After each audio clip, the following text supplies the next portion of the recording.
Shalom Bapak Ibu dan Saudara dikasih Tuhan. Terpujilah nama Allah, penguasa langit bumi yang menjadi sumber kehidupan kita. Karena hari ini kita berkesempatan untuk merasakan kehidupan anugerah dari Tuhan. Mari Bapak Ibu, kita bersama bersyukur atas anugerah ini dengan kita bersama-sama menundukkan diri di hadapan Allah.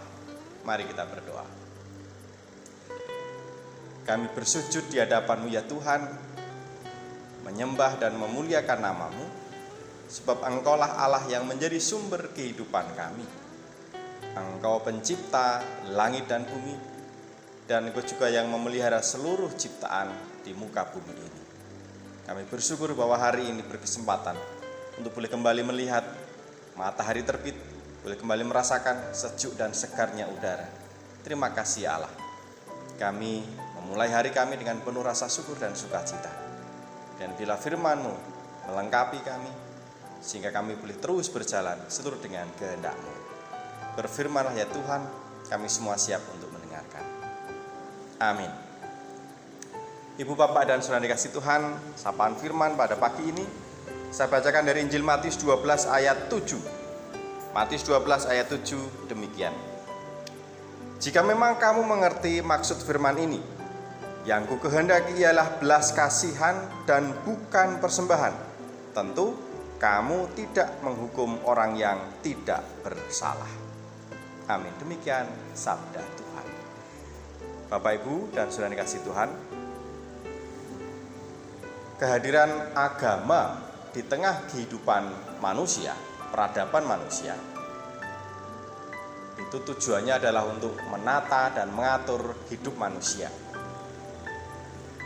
Arti kata agama dari kata a artinya tidak, gama itu kacau. Jadi agama itu tujuannya adalah supaya hidup manusia tidak kacau. Ini pelajaran tentang agama yang saya dapat dulu waktu sekolah SMP. Dan saya yakin kita semua memahami, mengerti keberadaan atau kehadiran agama di tengah-tengah kehidupan manusia adalah supaya hidup manusia lebih baik, menata kita semua, termasuk kita sebagai umat Kristen, agama Kristen, supaya hidup kita lebih tertata, lebih baik, lebih berkualitas. Tetapi apakah tujuan dari agama ini sungguh-sungguh sudah terwujud? Kita melihat, kita merasakan, mungkin kita mengalami sendiri.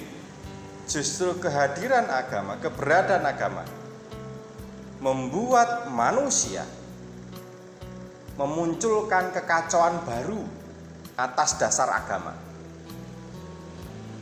Banyak orang, banyak manusia justru menggunakan agama yang mestinya membuat dia lebih tertata, lebih baik lagi, lebih berkualitas, lebih manusiawi, malah justru akhirnya kehilangan hati nuraninya dan menggunakan agama, mendasarkan diri pada agama, justru melakukan tindakan yang merendahkan dan melecehkan sesama manusia.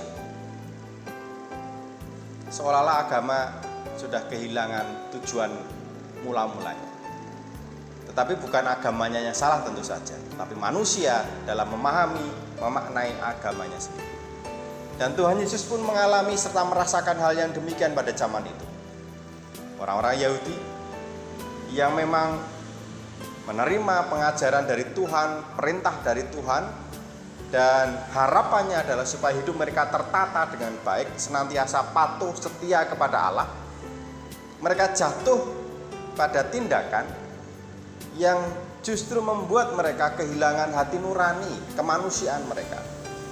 Aturan-aturan agama yang diberikan kepada mereka untuk mengatur supaya mereka lebih baik lagi, lebih berkualitas lagi, justru membuat mereka merasa punya hak, punya wewenang untuk menghakimi orang lain, menghakimi sesama mereka.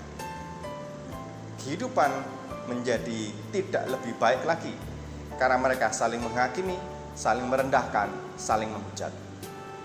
Tujuan awal supaya mereka memiliki hati yang semakin dekat dengan Tuhan, setia kepada Allah, dan kemudian hidup dengan mendasarkan diri kepada apa yang Tuhan mau, yaitu belas kasih sebagaimana Tuhan juga menunjukkan belas kasih-Nya kepada manusia. Allah Bapa, demikian juga Tuhan Yesus Kristus yang senantiasa menunjukkan welas asih-Nya, kemanusiaannya dalam setiap hal yang dikerjakan. Hari ini kita diingatkan oleh firman Tuhan ini. Panggilan kita dalam menjalani kehidupan bersama sebagai umat Tuhan adalah supaya kita menjadi manusia yang sungguh-sungguh berperi kemanusiaan, memiliki hati nurani, belas kasih, simpati dan empati kepada sesama makhluk ciptaan Tuhan. Jangan sampai justru kehidupan beragama kita malah membuat kita menjadi jauh dengan sesama karena kita merasa lebih baik, merasa lebih tinggi, dan lalu merasa punya wewenang, punya hak untuk menghakimi, merendahkan, melecehkan sesama umat manusia. Tentu bukan itu yang Tuhan mau. Kehidupan beragama juga bukan hanya terbatas ritual ibadah, perayaan-perayaan, kegiatan-kegiatan seremonial, bukan. Tetapi praktik hidup nyata sehari-hari yang senantiasa dilandasi oleh belas kasih. Sekali lagi, Tuhan Yesus mengingatkan kita, Dia hadir ke dunia untuk mengajari kepada kita tentang belas kasih. Allah yang sungguh luar biasa, yang maha kudus, datang ke dunia untuk menunjukkan belas kasih-Nya kepada manusia. Dan itulah panggilan utama kita dalam menjalani hidup sebagai umat Tuhan, dalam menjalani kehidupan beragama kita di tengah masyarakat, di tengah bangsa dan negara ini yang tentu saja sangat beragam. Selamat menjalani aktivitas hari ini, pekerjaan dan pelayanan kita, dan mari kita menjadi pribadi yang semakin welas asih dalam setiap apapun yang kita kerjakan. Tuhan memberkati. Amin.